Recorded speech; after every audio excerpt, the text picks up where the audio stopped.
We've been hearing about extreme drought almost all year long. Meteorologist Bree Eggers takes a look back now at how deep we're dug into the drought and what it will take to dig out. 99% of Idaho is abnormally dry. Right now, there seems to be a limit on how much water is available in Idaho's longest river. And there was a big common denominator. My well is drying up. I don't know what to do. Our team at KTVB has been following the drought beat since spring. This year has been the 36th driest on record for Ada County. The drought. More than a third of Idaho is experiencing severe drought conditions this summer. From the first worries of water users to the shortest growing season in the Magic Valley in 7 decades. You've been through low water years before. We have. Why does this one stand out? Is it because it came on so suddenly?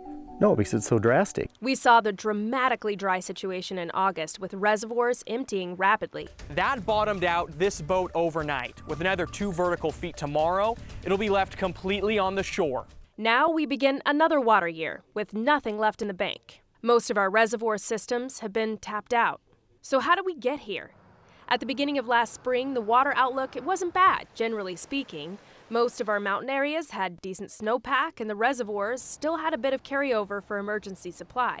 Take a look at the snow water equivalent report from the end of March 2021, with most of Idaho in the green or very close to seasonal averages. In January, the Idaho Water Supply Committee reported that most of the reservoir systems serving southwest Idaho had decent carryover between 50 to 60% capacity.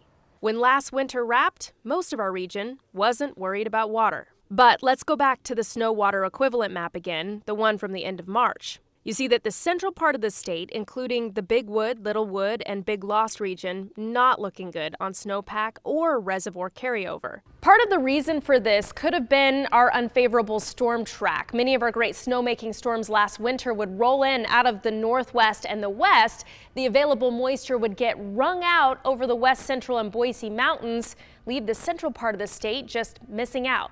Then we moved into spring, and statewide runoff wasn't efficient. One reason, because the snow melted and directly absorbed into a dry ground, rather than running off into the streams and rivers. The other big problem, well, spring showers just didn't show up. Rain will support great runoff, melting the snowpack from the top rather than the bottom. This trend continued into the summer. This was the driest March through July period in 96 years for Idaho. Watch the progression of the U.S. Drought Monitor from March 1st through the end of August. The first week of March, only 4% of the state was experiencing severe drought conditions. And by the end of summer, that number went up to 88%, with more than 20% of the state under exceptional drought conditions. On October 1st, the new water year began, and 91% of the state was under severe drought conditions or worse. Even after a very wet October, not much relief.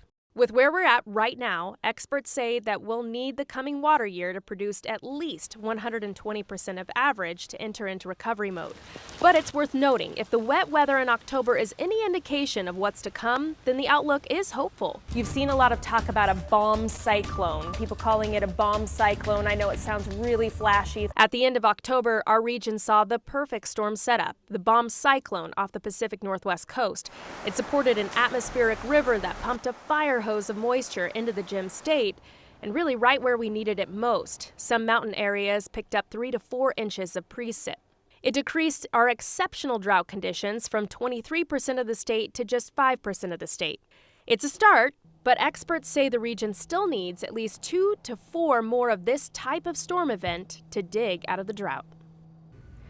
The forecast is showing that we're probably in for another La Nina winter, which would typically bring above average precipitation to the region. That's good news, but experts and data from past La Nina years err on the side of caution. I spoke with David Hokema with the Idaho Department of Water Resources, and he pointed out that over the past 4 decades, when we've seen back-to-back La Nina winters, and you can see them here, the second La Nina year has always been drier than the year before. That means since last winter was a La Nina winter, this winter could be even drier than last year. Hokema says if this happens in 2022, Idaho will experience unprecedented drought conditions, potentially the worst drought in over a century.